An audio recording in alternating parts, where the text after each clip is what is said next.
ജീവിതമൊക്കെ എങ്ങനെ പോകുന്നു? നന്നായിട്ട് പോകുന്നു സാർ. സിനിമകളൊക്കെ ഒരുപാടായി തോന്നുന്നു. ദൈവം അനുഗ്രഹിച്ചെല്ലാം ഭംഗിയായിട്ട് പോകുന്നു സാർ. അതിന് മുമ്പ് സാറ് പ്രത്യേക അഭിനന്ദനങ്ങൾ. വാർത്താ മാധ്യമ രംഗത്ത് 1ാം സ്ഥാനത്തെത്തിയ 24 ആരോഗ്യത്തോടെ നമ്മൾ വർദ്ധിത വീര്യത്തിൽ മുന്നോട്ട് പോകുന്നു. അപ്പോ നമ്മുടെ ജീവിതമൊക്കെ എങ്ങനെ പച്ചപിടിച്ചോ? എല്ലാം ഗംഭീരമായിട്ട് പോകുന്നു. ബാങ്ക് ബാലൻസ് കൂടിയോ? കൂടിയിട്ടില്ല, മെയിൻറ്റെയിൻ ചെയ്തൊക്കെ പോകുന്നു. മെയിൻറ്റെയിൻ ചെയ്യുന്നു. പിന്നെ ലോൺ ഉണ്ടല്ലോ, എല്ലാവർക്കും ലോൺ ആണല്ലോ, അപ്പൊ അത് അടയ്ക്കാൻ വേണ്ടിയിട്ടാണല്ലോ നമ്മൾ എല്ലാ പരിപാടികളും കഷ്ടപ്പെട്ടാണ് ഈ മനുഷ്യൻ ജീവിക്കുന്നത്. എനിക്ക് സങ്കടം വരുന്നു കേട്ടോ. ഒരു ലൊക്കേഷനിൽ നിന്ന് മറു ലൊക്കേഷനിലേക്ക് ഇങ്ങനെ പാഞ്ഞുകൊണ്ടിരിക്കുക. അപ്പൊ തീരെ സമയം കിട്ടാത്തൊരവസ്ഥയാ. ഇല്ല, അങ്ങനൊന്നുമില്ല സാർ. ഞാൻ ഈ പറയുന്ന പോലെ പണ്ടും അതെ ഇപ്പോഴും അതെ, അങ്ങനെ ഒരുപാട് ഓടി നടന്നിട്ടുള്ള അഭിനയത്തിനോട് എനിക്ക് പണ്ടും താല്പര്യമില്ല. ഒരു സമയത്ത് ഈ പറയുന്ന പോലെ ദൃശ്യമൊക്കെ കഴിയുന്ന സമയത്തൊക്കെ, മൈ ബോസ് ഒക്കെ കഴിഞ്ഞ സമയത്തൊക്കെ 1 വർഷം 18 സിനിമകളിലൊക്കെ അഭിനയിച്ച വർഷങ്ങളൊക്കെ ഉണ്ട്. അത് കഴിഞ്ഞിട്ട് പിന്നെ നമ്മളിപ്പോൾ അങ്ങനെ ഓടി നടക്കലില്ല. നമുക്കൂടി ഇഷ്ടപ്പെട്ട സിനിമകൾ എല്ലാം കൊണ്ടും നല്ലതെന്ന് പ്രേക്ഷകർക്ക് നമുക്ക് ഏകദേശം ഒരു ധാരണ വരുന്ന സിനിമകൾ ചെയ്യണം എന്നുള്ളതാണ് ആഗ്രഹം. അല്ലാതെ എല്ലാ ലൊക്കേഷനിലും വലിയ താല്പര്യമില്ല. ഇല്ല, ഓക്കെ, അത് നല്ലതാ. പ്രേക്ഷകരെ കുറിച്ച് ധാരണയുള്ളത്. അതെ അതെ, തീർച്ചയായിട്ടും. അപ്പൊ ഈ ആ പോലീസുകാരനാണ് ഈ ചതി വെച്ചത്. അതെ അതെ, പോലീസുകാരനാണ്. പോലീസുകാരനാണ് അവർ പറയുന്നത്.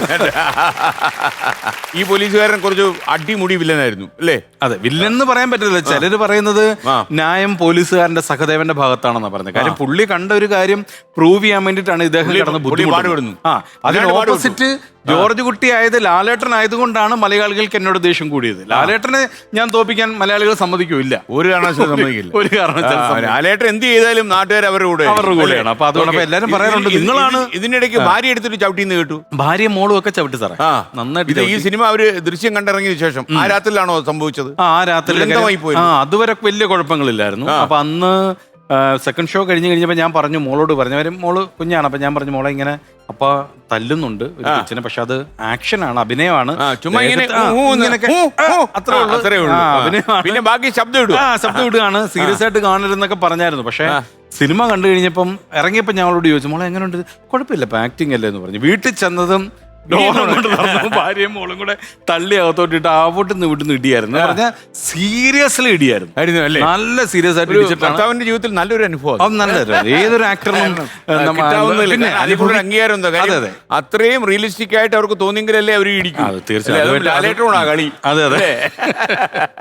പക്ഷെ അത് ഗംഭീരമായി. ഷാജോന്റെ ജീവിതത്തിലെ ഏറ്റവും നല്ല ഒരു കരിയർ ബ്രേക്ക് ആയിട്ട് മാറി. അതെ, ഒരു കഥാപാത്രം മതിയല്ലോ കരിയറും ബ്രേക്ക് ചെയ്യാൻ. അതെ, തീർച്ചയായും. അപ്പൊ എന്നോട് പലരും ചോദിക്കാറുണ്ട്, എന്റെ ചാച്ചൻ പോലീസായിരുന്നു. എന്റെ ചാച്ചൻ പോലീസായിരുന്നു, വിജിലൻസ് പണി അറിയാം. പിന്നെ തീർച്ചയായിട്ടും ഞാൻ ഓർമ്മ വെച്ച കാലം മുതല് പോലീസ് ക്വാർട്ടേഴ്സിലായിരുന്നു. അപ്പൊ ഒരുപാട് തരത്തിലുള്ള പോലീസുകാരെ കണ്ട് വളർന്ന ഒരാളാണ്. അപ്പൊ എല്ലാവരും എന്നോട് ചോദിച്ചിട്ടുണ്ട് ചാച്ചനെ ഇമിറ്റേറ്റ് ചെയ്തിട്ടാണ്. പക്ഷെ ചാച്ചൻ വിജിലൻസിലായിരുന്നോണ്ട് തന്നെ ചാച്ചനെ യൂണിഫോം ഇട്ട് ഞാൻ കണ്ടിട്ടില്ല എന്നുള്ളതാണ് സത്യം.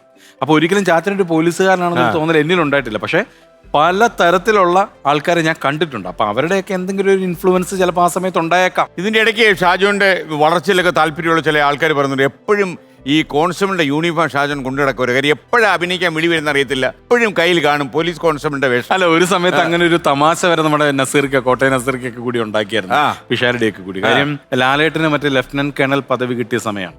അപ്പൊ ഇങ്ങനെ പറഞ്ഞായിരുന്നു, 3 പടത്തിൽ അഭിനയിച്ച പട്ടാളക്കാരനായിട്ട് അഭിനയിച്ച ലാലേട്ടന് ലഫ്റ്റനന്റ് കേണൽ പദവി കൊടുക്കണമെങ്കിൽ 150 സിനിമയിൽ പോലീസായ ഷാജോണിന് ഒരു പാറാവുകാരനെങ്കിലും ആക്കണം, അതെങ്കിലും കൊടുക്കണം, അങ്ങനെ പറഞ്ഞൊരു സമയം ഉണ്ടായിരുന്നു. പോലീസ് ഡ്രസ് ഇങ്ങനെ കരുതി വെച്ചോണ്ട് എപ്പോഴെങ്കിലും വിളി വന്നിട്ട് ഉപയോഗം ഉണ്ടായിട്ടുണ്ടോ? അല്ല, അത് തമാശ ഉണ്ടാക്കുന്നുണ്ട്. പക്ഷെ റിയൽ ലൈഫിൽ അങ്ങനെ ഒരു സംഭവം ഉണ്ടായിട്ടുണ്ട്. അത് പക്ഷെ സിനിമയിലല്ല, അതിന് മുമ്പുണ്ടായിരുന്ന മിമിക്രി ഒരു സമയ കാലഘട്ടത്തിലൊക്കെയാണ്.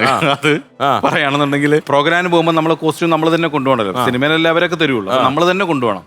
അപ്പൊ അങ്ങനെ എറണാകുളത്തൊരു പ്രോഗ്രാം കഴിഞ്ഞാൽ, ഞാൻ കോട്ടയംകാരനാണ്, കോട്ടയത്താണ് താമസിക്കുന്നത്. വാരിശ്ശേരിയിലായിരുന്നു. ഞാൻ റിട്ടയർ ആയതിനു ശേഷം വാരിശ്ശേരിയിലായിരുന്നു. അപ്പൊ ഇങ്ങനെ വൈറ്റിലെ ഒരു ദിവസം കോട്ടയത്തിന് പോകാൻ വേണ്ടി ബസ് കാത്ത് നിൽക്കുകയാണ്. അപ്പൊ പ്രോഗ്രാം കഴിഞ്ഞ സമയം അറിയാലോ, ഒരു 2 മണി 3 മണി സമയത്തൊക്കെ ആയിരിക്കും നമ്മൾ പോകുന്നത്. അപ്പൊ ബസ്സൊന്നും ഉണ്ടാവില്ല, നമ്മൾ ഏതെങ്കിലും ഒരു ലോറി പിടിച്ച് പോവാന്നുള്ളതാണ് നമ്മുടെ ലക്ഷ്യം. അതേ പറ്റുള്ളൂ. അപ്പൊ ഞാനിങ്ങനെ നോക്കി നിൽക്കും, ഞാൻ ഒറ്റയ്ക്കേ ഉള്ളൂ. നോക്കി നിൽക്കുന്ന സമയത്ത് ഒരു ലോറി വന്ന് ഞാൻ ലോറിക്കകത്ത് കയറി കഴിഞ്ഞപ്പോഴാണ് ഇത് ഇച്ചിരി കുഴപ്പമാവുക. കാര്യം നല്ല കപ്പട മീശക്കാരൻ്റെ തമിഴന്റെ ലോറിയാണത്. തമിഴിന്റെ കൂടെ ഒരു കയ്യാൾ ഒരാളുണ്ട്. അപ്പൊ അവരെന്തൊക്കെയോ തമിഴ് പറയുന്നുണ്ട്, ഇടയ്ക്ക് എനിക്ക് എന്നെ നോക്കുന്നുണ്ട്, ഞാൻ എന്തൊക്കെയോ പറയുന്നുണ്ട്. അപ്പൊ എനിക്ക് തമിഴ് അറിയാൻ മേലത്തോണ്ട് ഞാൻ ഇങ്ങനെ നോക്കി, എനിക്കൊരു ടെൻഷനായി. അപ്പൊ എനിക്ക് ഉറങ്ങണം എന്നുണ്ട്, കാര്യം കണ്ടിന്യൂസ് പ്രോഗ്രാം ആയതുകൊണ്ട് നല്ല ക്ഷീണം ഉണ്ടല്ലോ. അപ്പൊ ഞാൻ ഉറങ്ങണം എന്നുണ്ട്, പക്ഷെ ഉറക്കവും വരുന്നില്ല. പിന്നെ കുറച്ച് സമയം ഇരുന്നപ്പോഴേ എനിക്കൊരു ഐഡിയ തോന്നി, ബാഗിനകത്ത് പോലീസ് കോസ്റ്റ്യൂം ഇരിക്കുകയാണല്ലോ. അപ്പൊ ഞാൻ പയ്യെ ബാഗ് ഒന്ന് തുറന്നിട്ട് ഈ SIയുടെ കോസ്റ്റ്യൂം ഒക്കെ ഒന്ന് എടുത്ത് ഒന്ന് മടക്കി ഒന്ന് നിവർത്തേക്ക് ഒന്ന് വെച്ചോണ്ടേ തമിഴൻ കണ്ട്, സാർ നീങ്ക യാര് സാർ? ഞാൻ പറഞ്ഞ SIയാ. எங்க சார் ഞാൻ പറഞ്ഞു ഏറ്റുമാനൂർ സ്റ്റേഷൻ அப்படியே சார் முன்னாடியே சொல்ல வேண்டும் சார் என்ன சார் இது சார் சாய കാപ്പി സാർ നമ്മൾ ഒന്നും വേണ്ട നിങ്ങൾ വിട്ടോ എന്ന് പറഞ്ഞു മുന്നാടിയെ சொல்லணும் മുന്നാടിയെ சொல்லണം വേണ്ടുമാ സാർ എന്നൊക്കെ പറഞ്ഞിട്ട് പയ്യെ വണ്ടി വിട്ടു. അപ്പൊ എനിക്ക് മനസ്സിലായി മാര് വരണ്ടു. ഞാൻ പയ്യെ ഇരുന്ന് ഒന്നും മയങ്ങി. കുറച്ച് കഴിഞ്ഞ് എഴുന്നേറ്റ് കഴിഞ്ഞപ്പോൾ ലോറി നിർത്തിയിട്ടിരിക്കുകയാണ്. ഡ്രൈവറും ഇല്ല, കിളിയില്ല. ഞാനിങ്ങനെ അങ്ങോട്ടും ഇങ്ങോട്ടൊക്കെ നോക്കിയപ്പോൾ ഫ്രണ്ടിൽ ഒരു പോലീസ് ജീപ്പ് കിടപ്പുണ്ട്. ഞാൻ നോക്കിയപ്പോൾ ഇവർ അവിടെ നിന്ന് എന്തൊക്കെയോ പറഞ്ഞോണ്ടിരിക്കും. ഇങ്ങനൊക്കെ ആക്ഷൻ മാത്രമേ എനിക്ക് കാണാവുള്ളൂ. കുറച്ച് കഴിഞ്ഞപ്പോൾ ഒരു പോലീസുകാരൻ നടന്നു വന്നു. ഹലോ എവിടെ പോയി?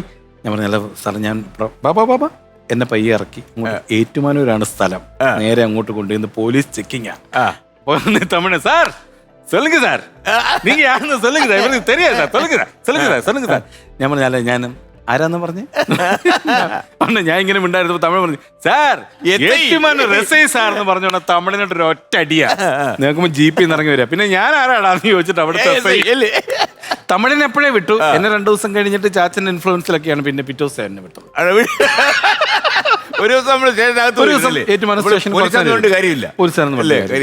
അപ്പൊ അച്ഛൻ അറിഞ്ഞപ്പോ എന്താ പറഞ്ഞത്? ഇപ്പൊ നമ്മൾ ഈ പറയുന്ന പോലെ ഓരോ യാത്ര പോകുമ്പോഴൊക്കെ ഓരോ അനുഭവങ്ങളാണ്. പിന്നെ തീർച്ചയായും സൂപ്പറായി. ഈ കരിയർ തുടങ്ങുമ്പോഴേ എനിക്കൊന്ന് ഒരു തമാശക്കാരനാകാൻ തീരുമാനിച്ചിറങ്ങിയതാണോ അതോ അല്ലല്ല ആകസ്മികമായി വന്ന് പെട്ടെന്നാണ് കാര്യം. എന്റെ ചേട്ടനാണ് ആദ്യമായിട്ട് മിമിക്രി തുടങ്ങുന്നത്. എത്ര പേരാ? ഞങ്ങൾ 2 ആമ്പിള്ളേരാണ്. അപ്പൊ അങ്ങനെ ചേട്ടന്റെ മിമിക്രി കണ്ടിട്ടാണ് ഞാനും മിമിക്രിയിലേക്ക് വരുന്നത്. അങ്ങനെയൊക്കെ വന്നൊരു എനിക്കൊന്ന് ഷാജുൻ അത്യാവശ്യം എന്നിട്ട് പാടുമല്ലോ. പ്രത്യേകിച്ച് എനിക്കൊന്ന് കലാഭവൻ മണിയുടെ പാട്ടൊക്കെ പാടാം. നമുക്കൊരു അതിമനോഹരമായ പാട്ടോടങ്ങ് തുടർന്നാലോ? തീർച്ചയായും. മണിച്ചേട്ടനെ കുറിച്ച് പറയുമ്പോൾ ഞാൻ എവിടെ പോയാലും മണിച്ചേട്ടനെ കുറിച്ച് പറയാതിരിക്കില്ല. കാര്യം മണിച്ചേട്ടൻ എൻ്റെ ജീവിതത്തിൽ അദ്ദേഹം അറിഞ്ഞോ അറിയാതെയൊക്കെ ഒരു പാട്ടായിട്ടുണ്ട്. ആണോ? കാരണം ഞാൻ ആദ്യമായിട്ട് സിനിമയിൽ വന്നത് മണിച്ചേട്ടന്റെ ഡ്യൂപ്പായിട്ടാണ്. സാറിന് അറിയാവുന്ന മൈ ഡിയർ കരടി സിനിമയിൽ വലിയ പാടുപെട്ടു. കരടിയുടെ വേഷമായിട്ടാണ്. അത് ഒരു കരടിയല്ല, 3 കരടിയാ. അതിനകത്ത് കാണുന്ന കരടി എല്ലാം ഞാനാ. അങ്ങോട്ടും ഇങ്ങോട്ടും ഒക്കെ പല കരടികളും പോകുന്നുണ്ട്. അത് മൊത്തം തോലായിരുന്നു. പിന്നെ തോലാണോന്ന് എന്റെ കട്ടി എന്ന് പറഞ്ഞാൽ അത്